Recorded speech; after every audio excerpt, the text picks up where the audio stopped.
자, 우리 첫 방송이죠. 솔루션으로는 앞을 보고 하라고 하는데 이것도 어색합니다. 자, 그래서 우리가 어떤 주제를 할지 고민을 했는데, 우리 경희 박사님이 고민을 하나 가지고 오셨더라고요. 제가 교회에서 아기들 음, 영유아부 담당하고 있어요. 그래서 음, 거기서 그림책을 읽어주는데 음, 어머님이 하나를 저한테 이제 질문을 한 게 뭐냐면 글이 없는 그림책은 어떻게 읽어줘야 되는지 음, 아이한테 읽어줬을 때 글이 음, 있는 건 그래도 글을 읽으면 음, 돼서 음. 편한데 글이 없을 땐 어떻게 읽어줘야 될지를 잘 모르겠다고 말씀하시더라고요. 그래서 오늘 그거에 대한 해결, 그거에 대한 좀 솔루션 이런 것들을 좀 말씀해 주셨으면 좋겠습니다. 뭐 부모 교육이나 어딜 가도 선생님도 그렇고 아니면 어머님들도 그렇고 가장 궁금해하는 부분이 그 부분이 아닐까 싶어요. 아이들하고 그림책을 잘 읽다가도 어느 순간 글 없는 그림책을 딱 만나게 되면 내가 읽어줄 게 없으니까 그 순간에서 당황을 하게 되는 거죠. 그래서 글 없는 그림책을 어떻게 읽어야 하는지, 글 없는 그림책 읽기가 너무 힘들다든지 이런 질문은 저희들이 강의를 가면은 좀 많이 받는 질문인 것 같아요. 갖고 이 주제를 가지고 오늘 첫 번째 시간을 해보면 재밌을 것 같네요. 그럼 음. 글 없는 그림책이 뭔가요? 일단 글 없는 그림책. 사실 이 이야기가 우리 그림책 사용 설명서에 되게 잘 나와 있지요. 전 이 얘기를 꼭 하고 싶어요. 이 책을 읽으셨다면 글 없는 그림책 이미 잘 읽어주고 계실 텐데, 아직 안 읽으신 분들이 많으셔서 얘기를 해본다면 말 그대로 글이 없는 그림책이라는 거죠. 그림책이라는 게 글과 그림으로 이야기를 전달하는데 거기서 뭐가 빠진 거예요? 글이 빠진 거죠. 그래서 오로지 그림만으로 이야기를 전달해 주는 책이 글 없는 그림책입니다.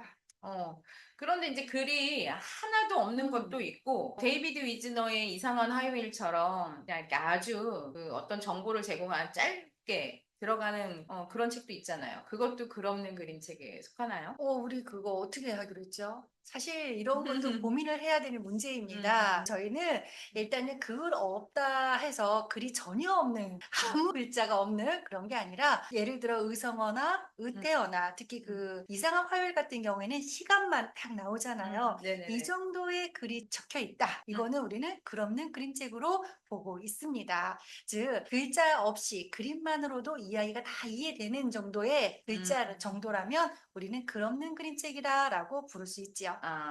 그러면, 그때 이제 글은 사실은 어떤 이야기를 끌고 음. 간다기보다 그림의 그런 어떤 설명적이나 정보를 제공하는 정도? 네, 그 아주 정도. 작은 정보라고 보시면 될 것 같아요. 알겠습니다. 자, 그러면 이제 많이들 어려워하는데 글이 있는 부분이 있잖아요. 글 없는 그렇죠. 그림책에서. 그렇죠. 어디 예. 있을까요? 글은 당연히 글 어, 없는 그림책이라도 표지에는 글이 다 있습니다. 맞아요. 제목으로 글이 있죠. 자, 그래서 우리가 이제 솔루션을 하는 첫 번째가 음, 바로 제안해 주신 것처럼 음, 글자를 한번 읽어보자는 거죠. 음. 어디에? 표지에 있는 글자를 읽어보자. 아, 그래서 솔루션 첫 번째는 네. 제목 읽기, 그 네. 표지 읽기가 글 없는 그림책 읽기 첫 번째 처방입니다. 그래서 첫 번째 제목을 한번 읽어보자는 거죠. 제목이 뭔가요? 파도야 놀자. 파도야 놀자. 그러면 음, 이제 아이들이 자신의 이야기를 하잖아요. 어떤 그렇죠. 이야기가 보통 나왔었어요? 나도 바다에 가서 파도 본 적 있다. 파도를 쫓아가 본 적 있다. 파도가 나를 쫓아온 적 음. 있다. 음. 뭐 이 정도는 아이들이 얘기하는 것 같아요. 그렇죠. 그럼 파도하고 무엇을 하고 놀았는지도 또 물어볼 수 있고요. 그래서 음, 음, 일단 아이들이 기존에 자기가 갖고 있는 지식들이 있잖아요. 그렇죠. 그거를 이 제목을 통해서 음, 이렇게 좀 끌어내보는 그런 시간을 갖자는 거죠. 음, 그래서 음, 여기서 충분히 아이가 갖고 음, 있는 그 음, 지식을 좀 끌어내준다면 음. 글이 없어도 그림만으로 이야기를 만들어내는데 훨씬 수월하기 때문이에요. 그래서 어. 표지 읽기를 꼭 하고 들어가시면 글이 없어도 이야기를 만들기가 쉽다. 결국 이 제목으로 음? 여기에 이야기가 어떤 이야기가 나올 거라는 걸 예측해 본다는 거죠? 그렇죠. 조금 어. 어려운 말인데 예측하기라고 해서 저희가 이제 읽기 방법 중에 하나죠. 읽기 전략 중에 하나에 그 예측하기를 표지 음. 이렇게 해서 해보자는 거죠. 그럼 제일 먼저 표지 음. 읽기를 아이가 먼저 해봐라. 자, 두 번째 솔루션으로 또 어떤 거를 또 제안해 주시고 싶으세요? 주인공의 이름을 한번 지어주면 어떨까요? 그쵸. 사실 글 없는 그림책 하면은 주인공 이름이 없어요. 우리가 이야기를 만들 때, 음, 어쨌든 이야기를 만들려면 음, 불러줘야 되잖아. 주인공 이름이 없어. 음. 말하기가 참 어려워. 어려워. 이거는 아이만 어려운 게 아니라 누가 제일 어려워요? 읽어주는 어른이 어려워요. 그래서 언어를 위해서라도 이름을 만들어야 합니다. 근데 그 이름을 누가 짓게 해주면 좋을까요? 아이가 짓게 해주면 훨씬 그렇지. 좋겠네요. 여기서 또 아이한테 직접 이름을 만들어 주라고 하면 좋겠죠. 자, 우리 박사님은 뭐라고 이름을 만들어 주셨어요? 저요? 많이 읽어주셨잖아요, 이제. 근데 저는 한 번도 그래도 이름을 지어줘 본 적이 없는 것 같아요. 이번 솔루션을 통해서 이름을 지어주면 읽으면 훨씬 더 재밌을 것 같고, 아이라면 저는 소라라고 한번 지어주고 싶네요. 소라. 아, 네. 그치. 바다의 소라. 네. 우리 박사님은 많이 읽어줬잖아요. 아이들은 뭐라고 이름을 지어줬어요? 보통 아이들이 자기 이름을 붙이는 걸 음. 좋아하더라고요. 자기 예, 이름. 예, 예. 그래요. 맞아. 뭐, 자기 이름. 뭐 이준아, 태양아, 태양아. 신우야. 다 나오네.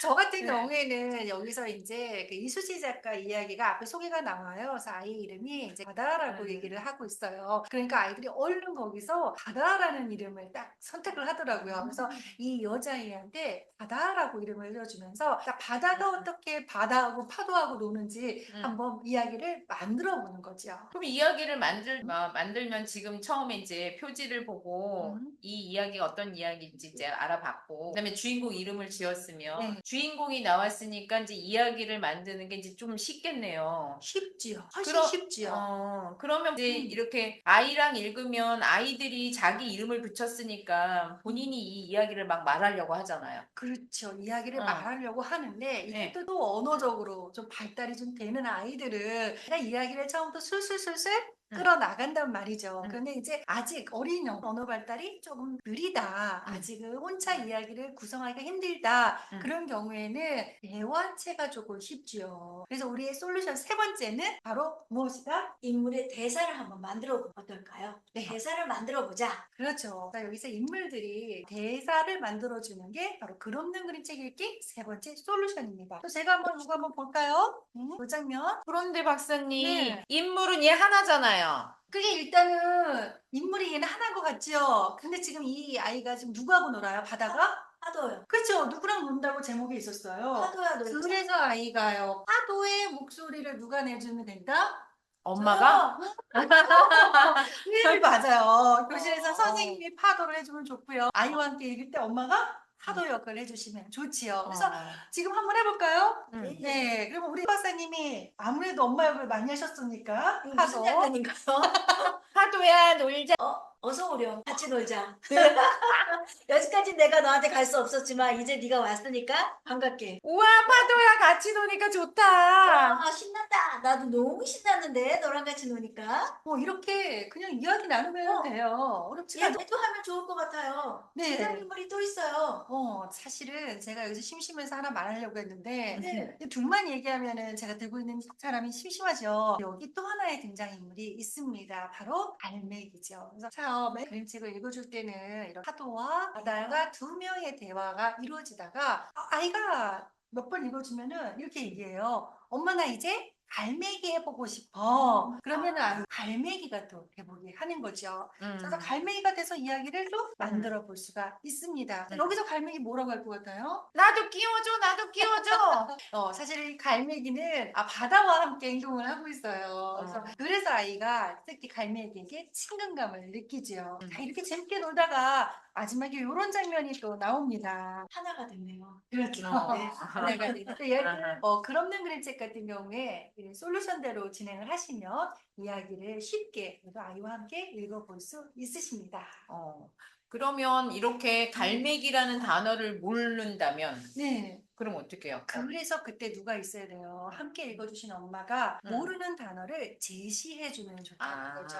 와, 자연스럽게 네 번째 솔루션을 지금 저희가 말하고 있습니다. 네네네. 네, 그래서 재밌네요. 네, 그래서 이렇게 솔루션의 네 번째는 무엇이다? 아이의 어휘력이 아무래도 부족하잖아요. 그런 경우에 엄마, 성인이 그럴 경우에는 제시를 해주는 겁니다. 그래서 우리가 좀 전문 용어로 프롬프트라고 하지요. 그래서 단어를 제시해주면 아이가 그 단어를 가지고 갈매기라고 부르는구나. 그래서 그럼 내가 갈매기가 될래? 하면서 갈매기 역을 해본답니다. 그러면 이거 글 없는 그림책은 한 번 읽을 때, 두 번째 읽을 때, 세 번째 읽을 때 매번 다르겠어요. 그럼 달라질 것 같아요. 아까도 저한테 처음으로 말해봐라고 했을 때는 아무 생각이 안 나서 그냥 선뜻 그냥 아무 말 대잔치처럼 내뱉었는데 처음에는 그냥 단 문장으로 아니면 단답형의 단어로 그냥 얘기하다가 반복해서 읽다 보면 조금 더 익숙해진 것도 있고 그 상황을 아는 것도 있고 그리고 이전에 말했던 거를 보태서 조금 더 긴 문장으로 말할 수 있을 것 같아요. 그럼 매번 읽을 때마다 새로운 이야기가 만들어지면서 훨씬 더 재밌어질 것 같다는 생각이 네, 맞습니다. 그래서 글 없는 그림책을 읽어줘야 되는 이유가 바로 지금 박사님 말씀하신 대로 여러 번 읽다 보면 자연스럽게 아이가 무엇을 할 수 있다? 이야기를 만들어낼 수 있다. 그래서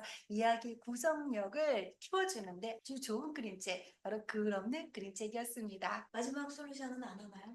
마지막 솔루션이 좀 어려워가지고. 아니, 그런데 이게 음. 보니까 처음에 아이하고 글 없는 그림책을 읽다 보면 사실은 작가가 의도한 이야기대로 흘러가지 않고 막 아이가 즉석에서 말도 하고 이렇게 하다 보는데 지금 여러 차례 지금 파도야 놀자를 계속 같이 하다 보면 그 상황이 어떤 상황인지 정말 이해가 가면서 그렇게 하니까 기존에 읽어줬던 게 또 다른 것도 발견하게 되고 이러면서 계속 가게 돼서 정말 재미있는 이야기 읽기가 될 것 같아요. 그쵸. 아이들이 응. 처음에 자기가 생각했던 그 응. 이야기가 있잖아요. 그런데 대사를 자꾸 역할을 바꿔가면서 이야기 이해를 수정하는 거예요. 그러니까 자기가 잘못 이해했던 부분을 다르게 바꿔서 수정을 하고요. 훨씬 다양한 단어도 사용하면서 풍성하게 이야기를 만들죠. 조금 이제 큰 친구들한테는 엄마가 일부러 그림을 다르게 읽어주는 애가 있으면 아이들이 그거를 귀로 듣고 찾아낼 때가 있습니다. 아, 그래서 이거 우리가 보통 이해 점검 읽기라고 하는데요.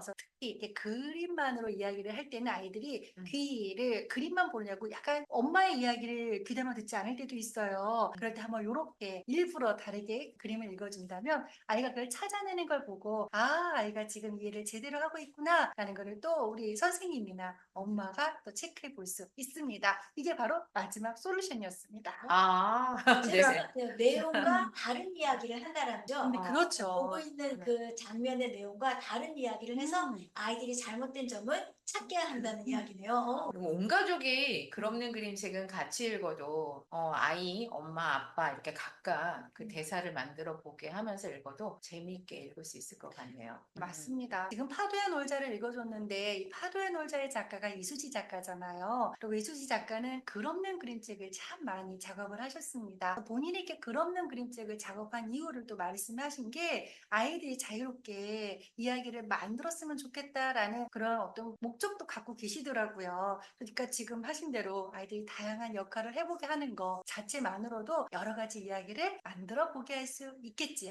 오늘 좋은 솔루션 주셔가지고 이 5가지 솔루션인데 요번에 가가지고 이번 주에 저한테 질문한 엄마한테 꼭 답변을 드리도록 하겠습니다. 네, 근데 우리 의도보다 더 많이 나갔어요. 아까 우리 3개만 하고 끝내자 했는데 네. 토크가 길어졌습니다. 아무튼 이번 토크로 인해서 글 없는 그림책을 좀 재미있게 부담 갖지 않고 조금 더 즐겁게 책 하나에 온 가족이 동극하듯이 연극하듯이 재미있게 읽을 수 있는 계기가 되었으면 좋고 아마 그렇게 될 것 같다라는 느낌이 드네요. 글 없는 그림책이 조금 더 부담스럽지 않게 재밌는 책이 될 것 같습니다. 궁금하시거나 그런 것들 밑에 댓글로 글 없는 그림책을 읽으시면서 궁금했었던 것들 저희한테 또 질문을 주시면 그거에 대한 또 솔루션을 드리도록 하겠습니다.